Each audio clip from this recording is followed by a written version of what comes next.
Hey, it's Alex with Hammond Watch. Wanted to do a video on a couple of ladies' dive watches that my wife really enjoys. You don't run into a ton of female watch collectors out there, or at least I don't. And when I do, they tend to be wearing more smaller men's pieces, and I think it looks phenomenal that way, but I do think there's still a market for kind of female specific dive watches, just maybe not the old 26mm stuff of the past. Deep Blue is an Asian watch manufacturer. They use a lot of Seiko movements and are very value driven, and I think these watches represent a pretty nice design balance. You know, on one hand, you've got a more serious look in this blue Sea Princess, but the watch is a little bit more petite, a little thinner, and then when you get to a more chunky masculine piece like the Lizzy Blue, you know, you get these rose gold and pink tones to kind of help keep it feminine. These also represent a little bit of my wife's watch journey. You know, you're looking at kind of the gateway drug, like all of us, you know, typically get a Seiko or your first automatic watch, and then it kind of flourishes from there. She ended up buying a couple of luxury pieces and certainly loves them, but has kind of circled back around to just wanting to wear stuff that she likes and enjoys. And that's where this Lizzy Blue comes into play. But let's start where it all began with this Sea Princess.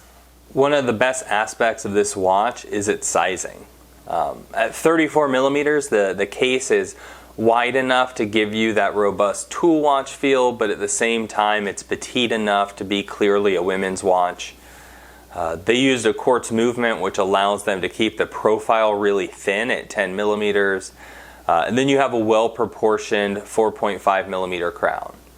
Now it's not signed with any of the branding, but what it does have going for it is that they used these crown guards to protect it, but left plenty of surface area on the bottom and top of the crown, making it easy to operate.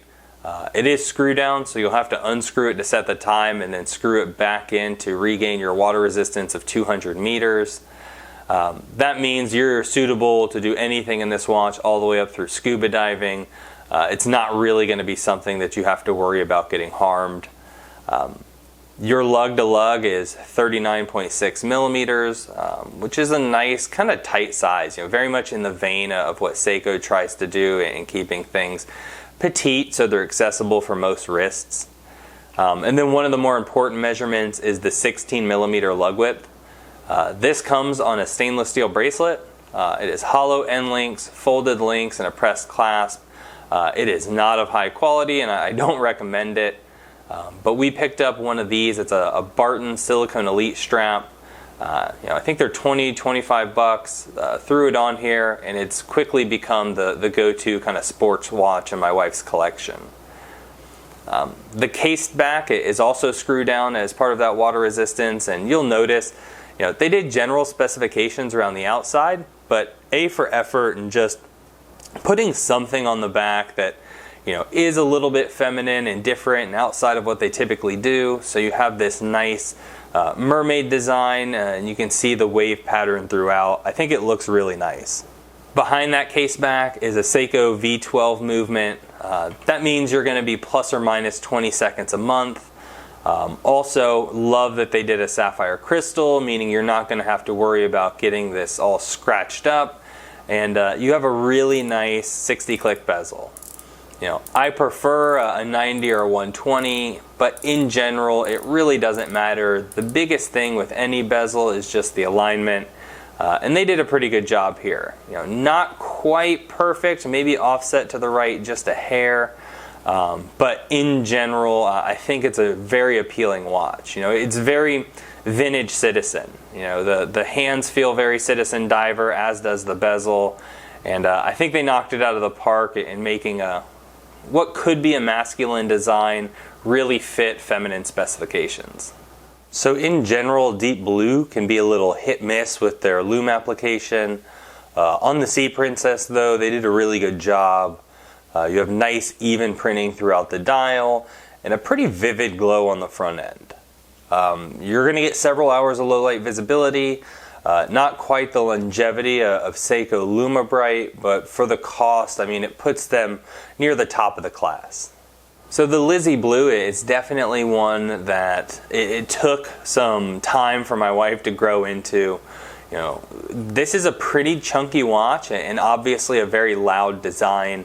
But I think once you get past wondering what people will think, it's easy to have more fun in this hobby, and this watch is certainly a testament of that. You've got a 36 millimeter case, but the bezel hangs over just slightly, so really your kind of visual case size is 36 and a quarter. You're 12.7 millimeters thick, so quite the step up from the 10 millimeters of the Sea Princess.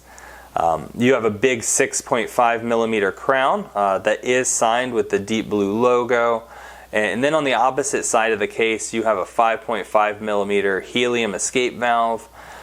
You don't ever have to worry about these. Whenever you see them on a watch, just ignore it. It's not something that you're going to end up using. You do have a 43 millimeter lug-to-lug, so we're starting to get a little bit wider and in the realm of some smaller men's dive watches. And then you have an 18 millimeter lug, meaning you're not going to have any problems with strap options. Although I will say, I was incredibly impressed with this bracelet. I think the one that comes on the Sea Princess is garbage, but getting this one in hand, it feels nice. You know, solid end links, it's still, you know, push pins, but it tapers down nicely to 16 and then back up to 18 for a fold over 2-button deployant. And it is a milled out clasp.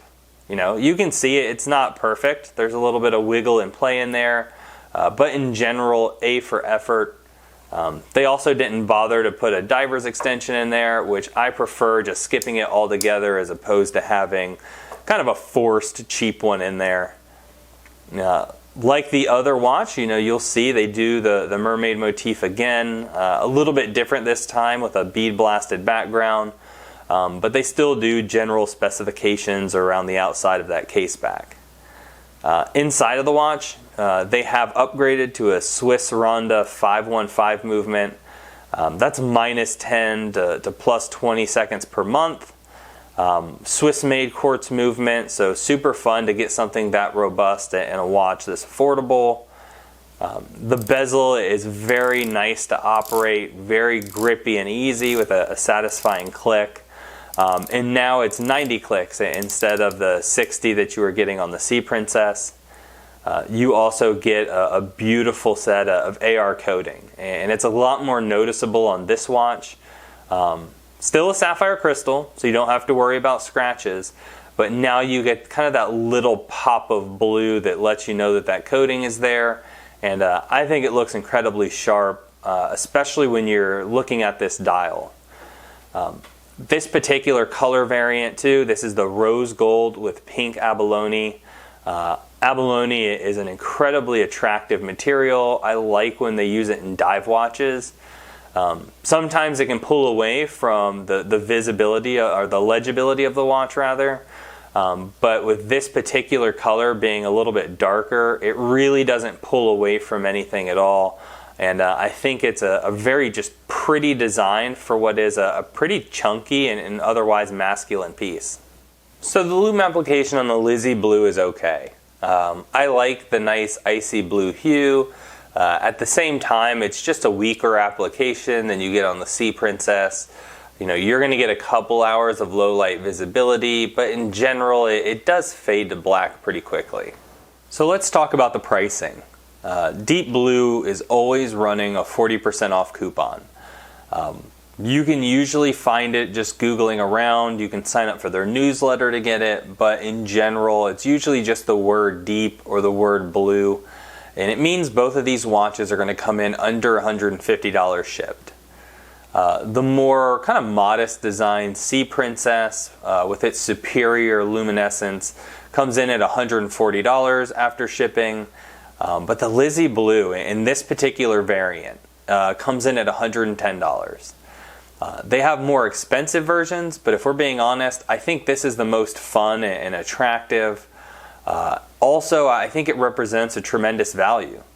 You know, it's got a nicer crown with the signing and gripping than the Sea Princess. It's got a nicer bezel at 90 clicks over the 60. It's got a better movement with a Ronda, a stronger bracelet, and I think a more interesting dial. And to me, it really does represent one of the stronger values in women's watches, at least on the affordable side of things. And I mean, seriously, how cool is that dial? You know, tons of depth, tons of light play and visual interest without sacrificing any of your legibility. I really do think they knocked it out of the park with this particular piece.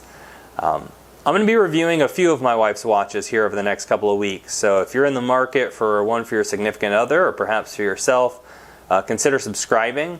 I put watch content out weekly, and I hope to see you in the next one.